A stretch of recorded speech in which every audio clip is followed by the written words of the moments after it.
Salut tout le monde, c'est Bluetego. Aujourd'hui, toute nouvelle vidéo. On va parler de l'actualité un peu de The Finals et on va plus précisément parler de la mise à jour 7.3 de The Finals. Et je peux vous dire qu'elle envoie du lourd. Il y a eu pas mal de changements, donc on va voir tout ça ensemble.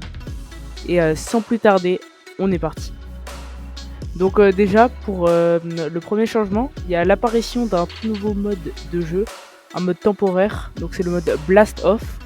Donc en gros, ce mode, c'est avec gravité réduite et vous avez uniquement des armes explosives. En vrai, c'est un petit mode plutôt sympa. J'ai eu la chance de tester et je trouve que le mode est plutôt stylé, plutôt cool. On peut s'amuser bien et tout. Du coup, il y a quelques explosifs. En plus, il y a des récompenses gratuites à gagner. Donc en vrai, autant foncer. Ensuite, vous pouvez du coup terminer des contrats et vous avez en effet 12 récompenses gratuites au cours des 2 prochaines semaines qui suivent cette mise à jour. Ensuite, nous avons la destruction qui a été améliorée. Donc en gros, tout ce qui a été détruit, tous les bâtiments, les monuments qui ont été détruits, ça a été amélioré. Vous voyez une petite image de gameplay comment ça a changé. Parce que peut-être par exemple la tour de Kyoto, quand elle se cassait, des fois elle avait un peu de mal à s'effondrer, mais là c'est beaucoup mieux, c'est beaucoup plus réaliste en tout cas, beaucoup plus vrai. Donc c'est plutôt cool qu'ils aient fait ça, qu'ils aient un peu revu ce point de The Finals, revu ça en fait, la destruction, parce qu'en vrai c'est un point intéressant de The Finals. Et des fois on pouvait se retrouver sous des trucs et tout ça, maintenant c'est beaucoup plus réaliste, en vrai tant mieux. Ensuite, du coup, oui, les visuels de la destruction ont été aussi améliorés.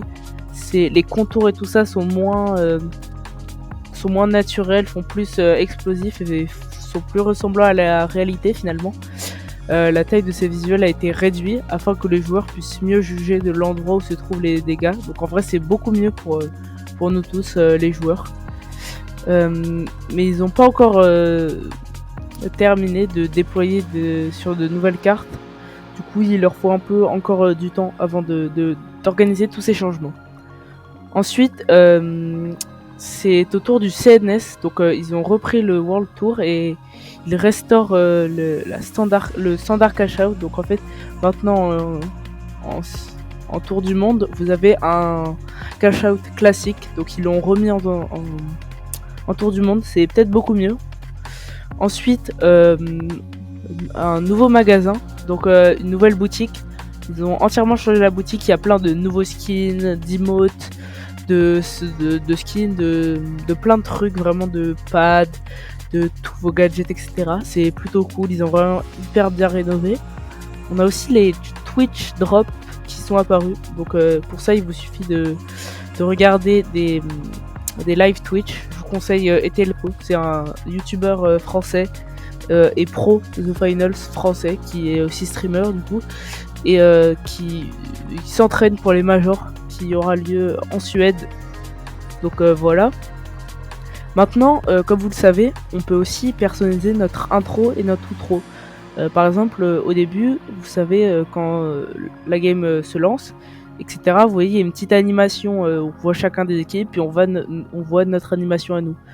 Et bien on pourra mettre... En fait, ce qui se passait, c'est que l'animation de outro, donc de fin, était la même que celle qui était au début. Sauf que maintenant, on peut modifier ça. On peut mettre une animation de fin différente et une animation de début un petit peu différente aussi. Donc pas la même. Donc ça peut varier, changer. Donc en vrai, c'est plutôt cool. Aussi, on a une amélioration du dojo. Donc... nos mannequins intelligents dans la gamme d'entraînement, donc tout ce qui est dans la map d'entraînement. Alors je sais pas trop parce que moi j'ai pas vraiment testé, mais c'est plutôt intéressant du coup pour le truc d'entraînement parce que les bots, beaucoup de joueurs s'étaient plaints que les bots étaient trop difficiles à kill, qu'ils avaient un gros niveau. Du coup ils ont modifié un peu tout ça et ils ont ajouté une version facile et difficile du défi pour chacun des joueurs, comme ça les joueurs qui débutent ne se font pas canarder la tête, voilà comme ça. Ensuite des changements d'équilibre. Du coup, réduction des points de vie conférés par tir de 20 à 15. Donc remarque de développement. Le soin, donc ça c'est par rapport au gadget du léger qui a été nerf parce qu'il était Du coup, il y a une réduction, comme je vous l'ai dit, de points de vie conférés qui passe de 20 à 15. Donc c'est un petit nerf, voilà, du gadget infuseur H+, du léger. Donc pour ceux qui l'utilisaient, désolé à vous. Mais personnellement, moi je ne joue pas léger. En tout cas, je ne joue pas ce gadget. Ça m'arrive de jouer léger de temps en temps, en classé, etc. Ensuite, qu'est-ce qu'on a encore comme nerf? Ah oui, donc l'émetteur de guérison, le temps de recharge commence désormais lorsque l'émetteur est détruit et non plus lors de son déploiement. Donc ça c'est intéressant. Donc il faut absolument que l'émetteur soit détruit. En fait, c'est un peu compliqué à expliquer là, mais je pense que vous comprendrez en game. Ensuite, on a l'émetteur. L'émetteur peut désormais être récupéré via la tablette de contrôle qui fixe son temps de recharge restant à 15 secondes. Donc là, je parle de l'émetteur du lourd.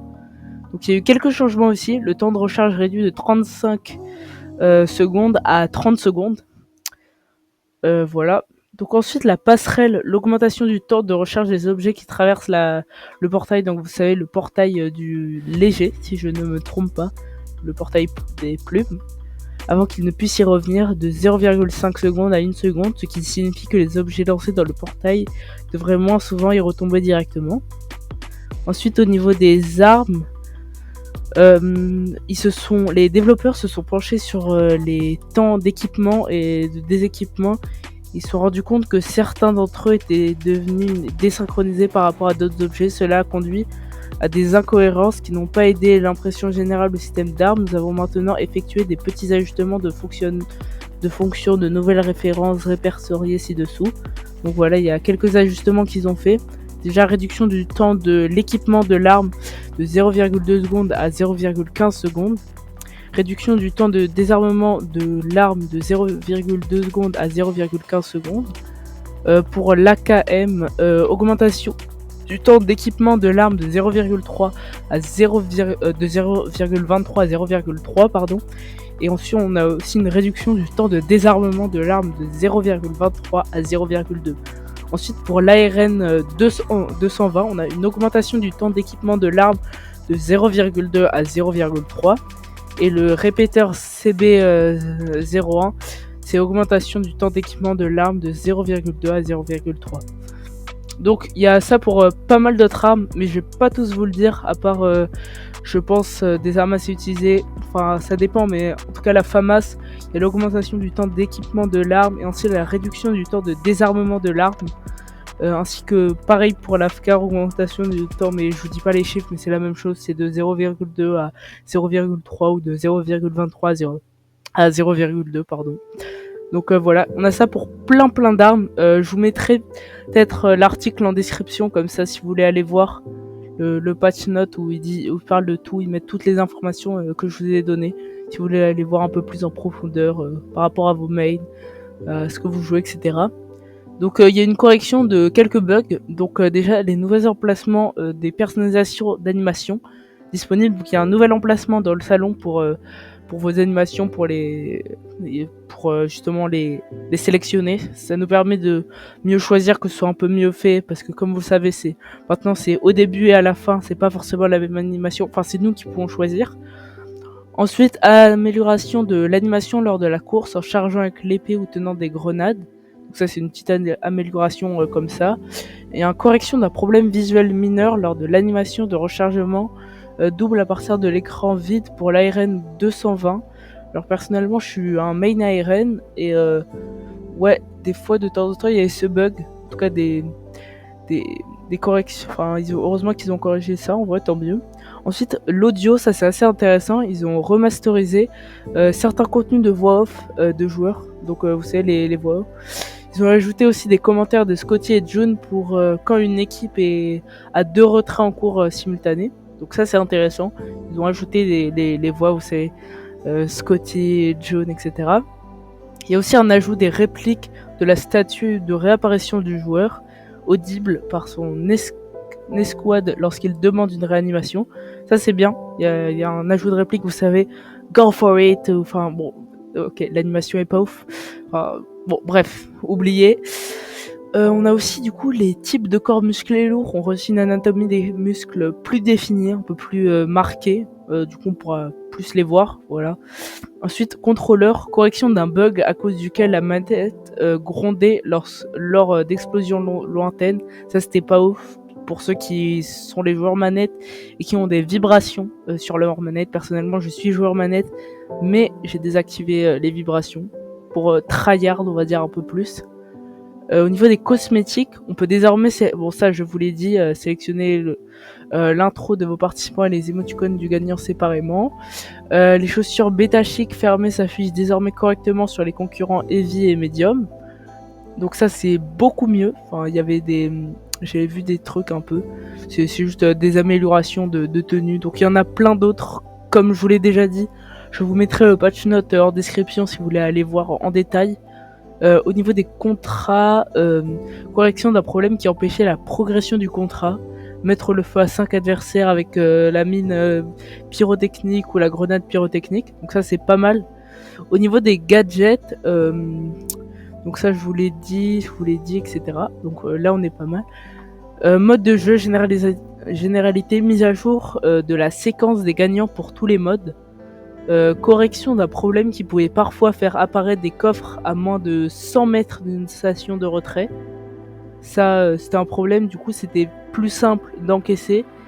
Et c'était un bug qui avait lieu. Ce qui est dommage, parce que par exemple en classé, tout ça, ça peut vous faire perdre des trucs. Et en vrai, on préfère quand le bug est enlevé, donc la correction était plutôt importante. Ajout de difficulté et difficile au défi Big Box, pardon. Donc il y a plein d'autres améliorations encore une fois.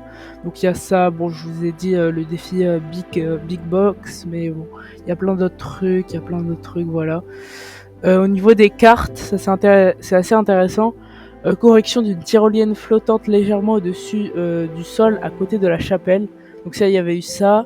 En fait, c'est plein de petits, je tiens à préciser, mais c'est plein de petits nouveaux, de petites corrections qui y a un peu partout dans la map, dans tout le système en fait de The Finals, des petits trucs assez importants. Enfin, pardon, pas très importants justement. On est pas mal, hein. Et du coup, voilà. Maintenant, il y a une correction d'un problème qui permettait de poursuivre l'action de glisser et déposer des tuiles de joueurs tout au long de la partie dans les matchs privés. Et aussi, ajout du mode limité. Maintenant, donc c'est assez intéressant ça. Comme je vous en ai parlé avant, le nouveau mode de jeu Blast Off, vous pouvez maintenant le faire en match privé, donc avec vos potes, si vous voulez juste être avec vos potes, juste chill, comme ça vous voulez pas affronter des tryharders sur ce mode. Donc en vrai c'est plutôt intéressant. Correction de la liste des équipes de joueurs qui débordaient de l'interface. Donc c'est plein de petits bugs, ça se trouve vous les avez eu, ça se trouve vous les avez pas eu, ce genre de bug. Donc voilà. Et voilà, on a fini pour cette vidéo. J'espère que cette vidéo vous aura plu, qu'elle vous a appris des choses. Je le redis encore une troisième fois, mais je vous mets le patch note en description si vous voulez aller voir tout. Par rapport à tout, vraiment il y a tout de bien listé, bien écrit, c'est eux-mêmes qui l'ont fait. Donc c'est plutôt bien, je vous le mets en description. N'hésitez pas à vous abonner et à liker, à me dire si ce genre de vidéo vous plaît. Je vais reprendre les vidéos pour la rentrée et même la fin des vacances. Mais je vais devoir faire une pause pendant un moment, je vais partir en vacances, etc. Donc merci à tous, n'hésitez pas à vous abonner et à liker. Au revoir à tous.